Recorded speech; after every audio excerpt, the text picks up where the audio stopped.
Hey gang, welcome back to another video. So this week I'm coming to you from the Old Settlers Cemetery in the heart of Charlotte that was established in 1770.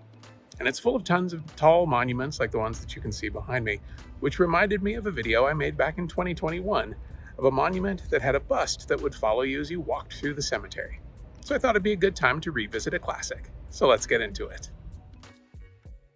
First up, I'm going to take this 8-inch cardboard tube, that will be the Roman column of our obelisk, and slice off the top at about a 45-degree angle. I'm shooting for the look of a column that's broken off over time. When I've got my line drawn in, I'll use my pull saw to cut off the excess. You could use a jigsaw or even a razor blade for this step. The next detail I want to add is a base for the column. To do that, I'm using some pipe insulation that I'll seam together with a bit of contact cement.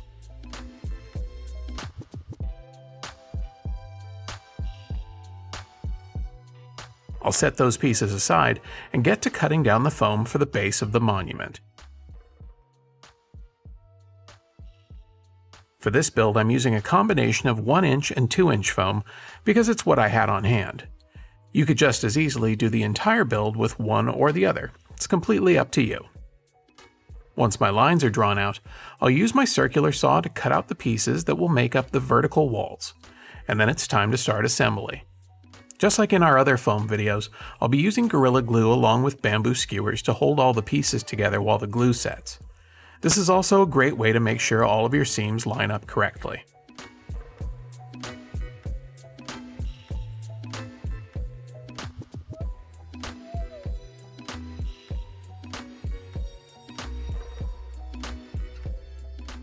Now it's time to add on the foot of the monument. I like to draw on some guidelines to help ensure good alignment, although I usually manage to be off here and there. Thankfully, it's always seen from a distance and without rulers nearby.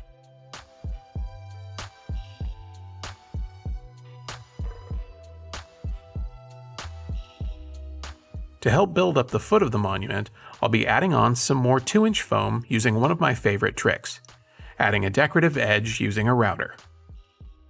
It creates a great bit of detail, but man is it ever messy.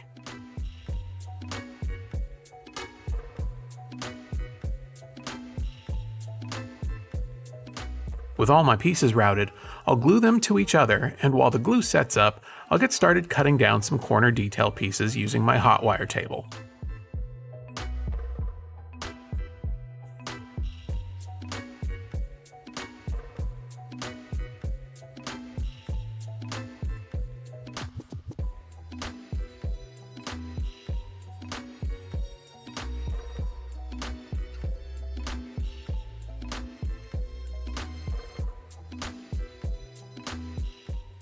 Rather than glue each individual piece to the walls of the monument, I'm going to create these corner caps, and then apply them once they've cured.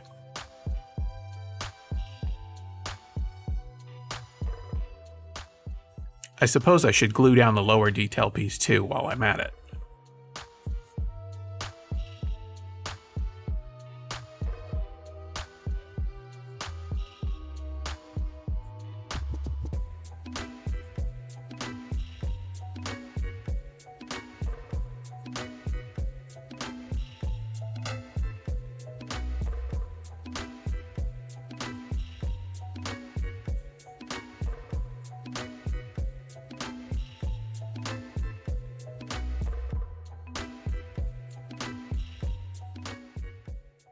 There's another detail that I want to add, but it requires a bit more accuracy than I'm capable of.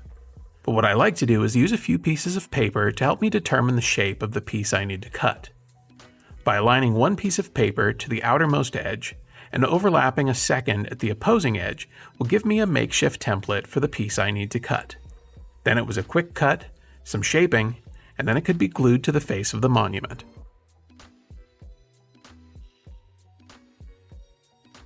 Now we get to the fun part, the following bust. If you've been to the Haunted Mansion, you've definitely seen this effect. Jasper sculpted this version and included a stencil so that I could cut away the foam to make space for the bust. So with a stencil in hand, I traced out the opening onto the foam and cut it with a hot wire tool.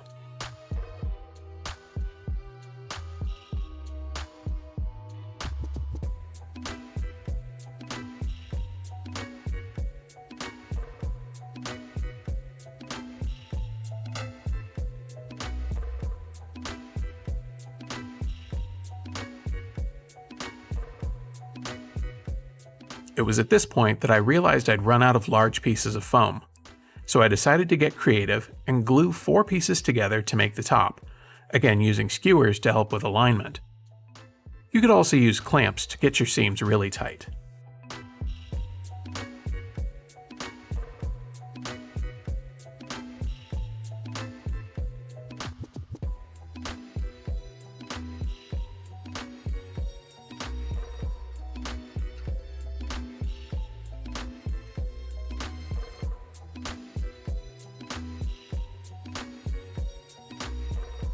A few more skewers to help keep the top attached to the base, and then it was time to glue it all together.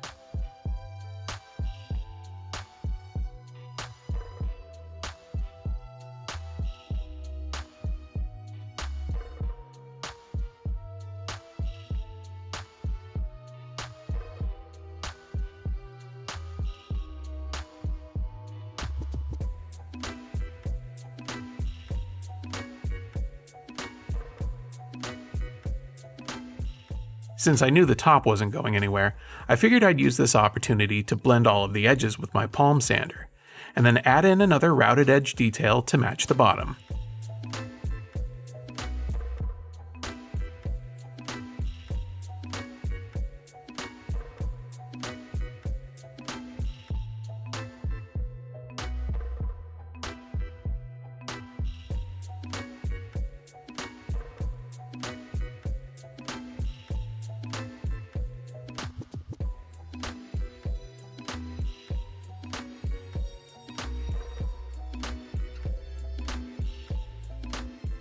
A bit more cleanup, and then it's time to cut an opening into the foot. This will make it easier to install the bust and lights later. With that out of the way, it's time to return to the broken column. I'll be adding in some blocks of scrap foam with a bit of glue to give it more points of contact to the base. Plus I'll use more skewers to keep it from twisting off over time.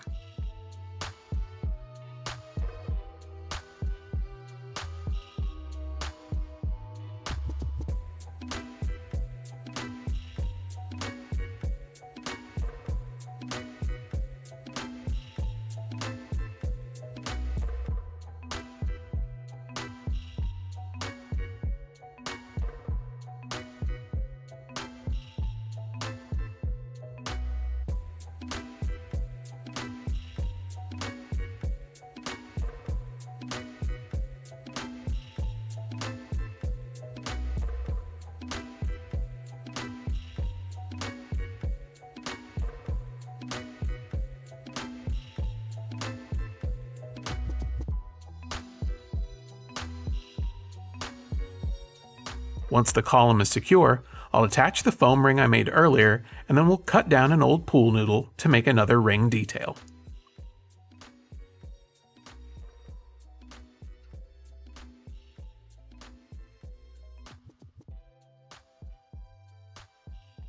The final bit I'll be adding to the column is 1-inch foam weather stripping that will help to give it the look of fluting that's often associated with Roman columns.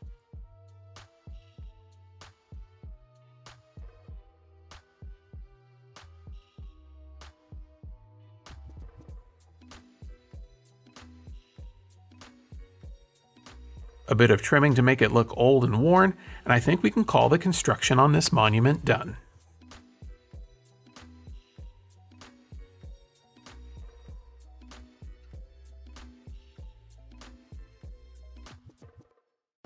Jumping right in, I'm going to tackle waterproofing the pillar, since it's made of a cardboard tube meant for use with concrete.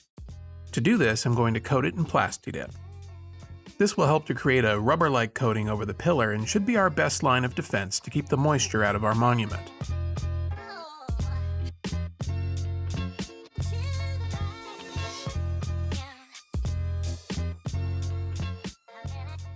Once the top is coated, I allowed it to dry and followed it up with a second coat, using a chip brush to help push it into all the hard-to-reach spaces, and then set it out in the sun to cure.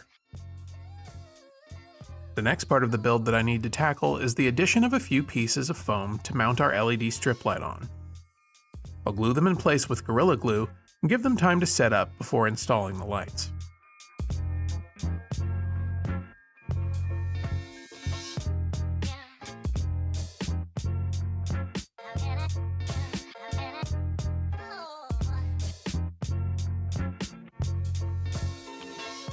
While we wait, I'm going to use some caulking to seal all the gaps around the outside of the monument. This helps hide any seam lines or skewer marks in the foam.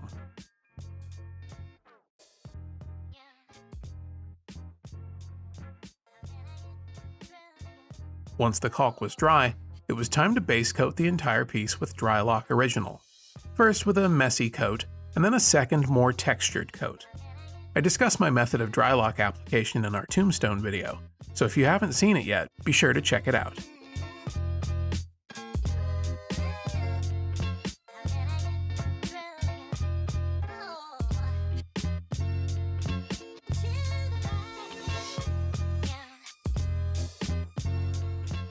While I waited for the Drylock to cure, I had a conversation with Mrs. Van Oaks, who suggested the addition of some broken chunks of stone on top of the pillar, since it wouldn't have broken off at a perfectly flat 45-degree angle naturally. So I grabbed some offcuts of foam and broke them into pieces before gluing them to the top, followed by some sculpting with an X-Acto knife and a rasp.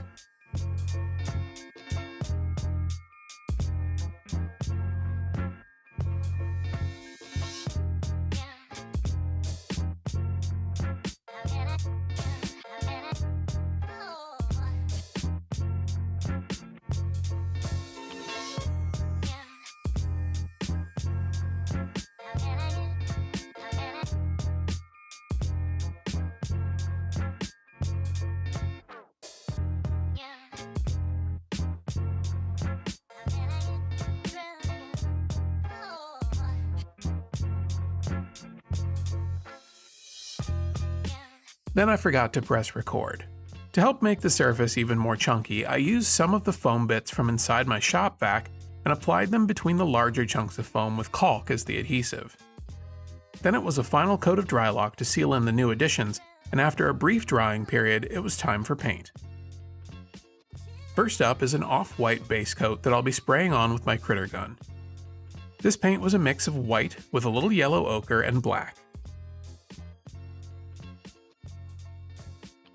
The next part of this paint job will be to break up the base color with a speckle coat. I'm taking some of my leftover base color that I've added some burnt umber to, and I'll be using a long-handled paintbrush and a piece of PVC pipe to tap against to create small to medium-sized speckles. This can take some practice, so as a rule of thumb, I always start on the back side of the prop. Anywhere that the paint has gone on too heavy or there are runs, I'll feather them out with the brush, followed by a damp sea sponge. This will help to create sort of a marbled appearance. This wasn't part of my original idea, but sometimes the prop tells you how they want to be finished, and it's a good idea to listen.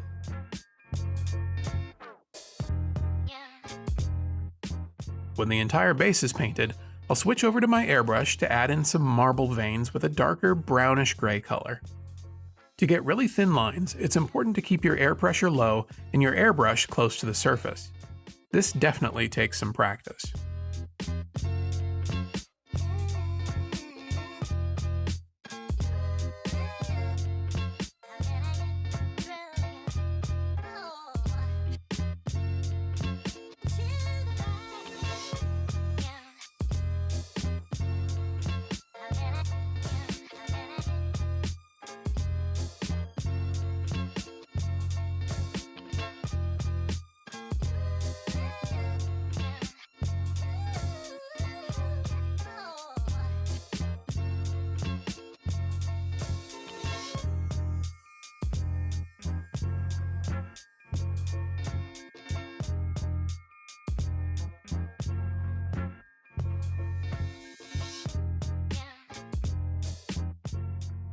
After adding the marbling to the entire base, I sprayed some of the same color I used for the veins to give it more variation and to soften some of the lines. Then I followed it up with some of the off-white base color to soften the paint even more. Then it was on to weathering.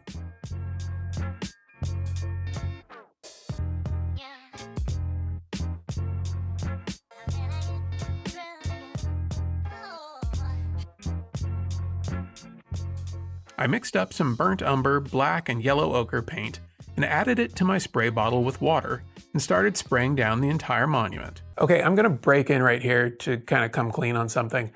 The weathering is too heavy. There, I said it. I typically think that you can go a little bit heavier on your weathering because it's got to read well in the dark. But with this, after doing all of the sort of concrete granite look by tapping the paintbrush to create the speckles and all that airbrush work, it really is just washed out completely by the weathering on this. And not to say that I'm unhappy with the finished product. I think it looks great.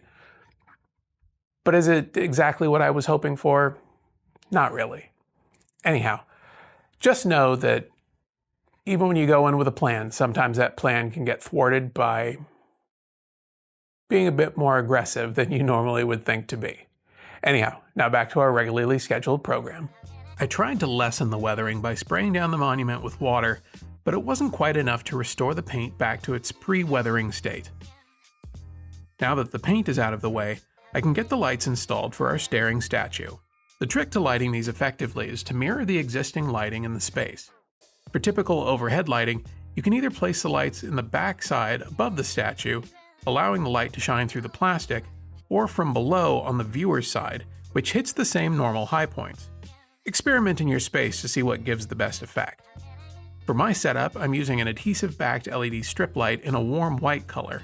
It can be plugged into a battery bank or a standard outlet since it's got a USB connection. A bit of hot glue to ensure a strong connection to the foam, and then we can install our bust in the same way.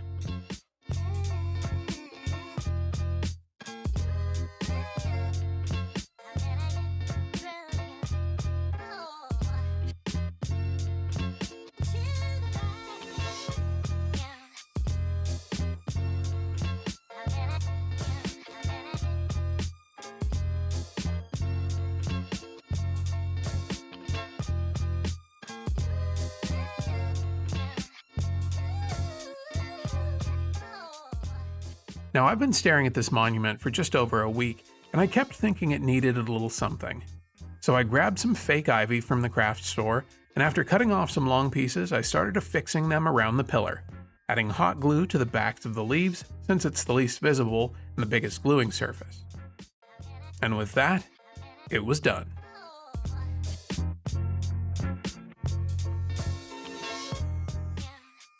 Alright, well that's going to do it for this one. Special thank you to Jasper Anderson over at chickenprops.com for supplying me with the staring statues bust for this project. If you want, you can go over to his website right now and get a set for yourself. Anyhow, be sure to like, comment, and subscribe to the channel, and most importantly, go make something.